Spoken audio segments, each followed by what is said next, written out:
For all the mystery, myth and misinformation surrounding the ancient and contemporary history of the Grand Bonny Kingdom, one truth remains unchallenged. No other kingdom in the history of Nigeria, and perhaps in all of West Africa, has so profoundly impacted its neighbors, this country and world trade.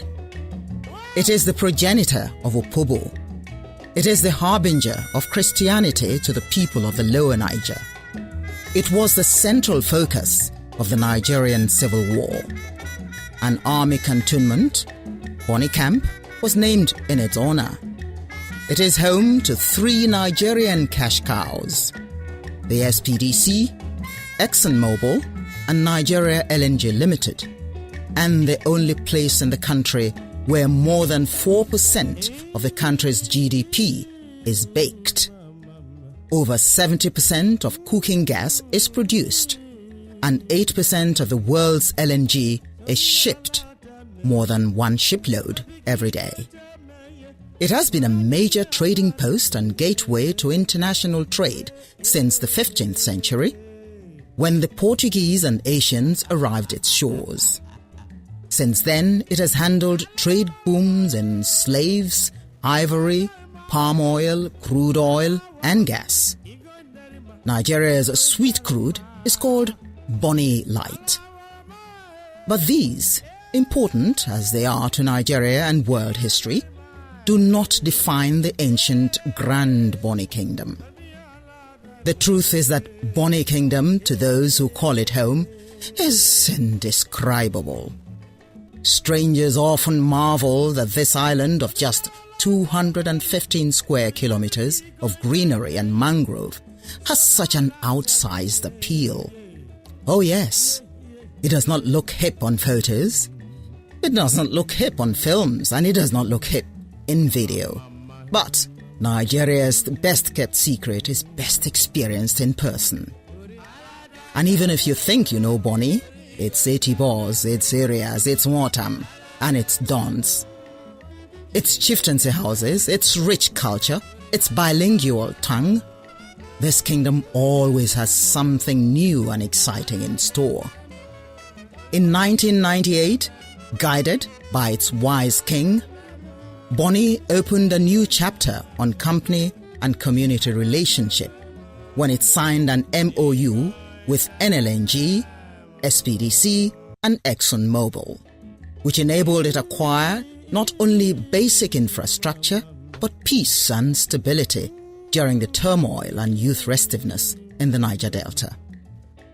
Many communities have not yet recovered from that strife. Some, where blood was massively shed, will probably never recover. But it is an undeniable fact that Bonny's foresighted king and chiefs provided Nigeria and the Niger Delta towns and kingdoms a survival kit in form of the celebrated MOU. And those that failed to follow Bonny's example reaped anarchy. That document has been widely copied. OMPADEC, Niger Delta Ministry, and the NDDC vision, statement, and goals are mere variants of the Bonny Kingdom Joint Industries Company's MOU. 16 years after it was signed, it is still the model for good company-community relations. Its programs and intents are cited as the highest standard of the love and mutual respect. The image of oil and gas companies rallying to lift a kingdom continues to inspire. Today, that wise king, his chiefs, and people with full support of the JIC is taking another bold step to put the destiny of Grand Bonny Kingdom into the hands of Bonny people. And there is a very credible plan to do this and to make Bonny one of the most important investment destinations in West Africa. It has the stamp of Accenture, one of the world's most uncompromising standard bearers. The plan is called Green Heart City. It means that Bonny Kingdom will be home to much more than oil and gas. There will be a diversified economy, low unemployment rate, strong infrastructure, and improved quality of life for its citizens. The kingdom lies at the southernmost edge of West Africa, in Nigeria, and in close proximity to the city of Port Harcourt, making it the perfect location for trade ships and vessels from international and inland waters. The kingdom is one of the most industrialized communities in Nigeria, hosting the country's largest oil and gas companies. Bonny Island occupies an area of approximately 215 square kilometers, with a network of creeks and waterways right to its center. The southern edges have the most readily available landmass. The rest is mangrove forests and some of the most fertile farmlands in West Africa. The influx of industries has spurred the development of urban fabrics and basic infrastructure. With its rich culture and landscape, the opportunities for tourism and agriculture are obvious. But there are challenges. There is, in fact, a near-crisis situation on Bonny Island.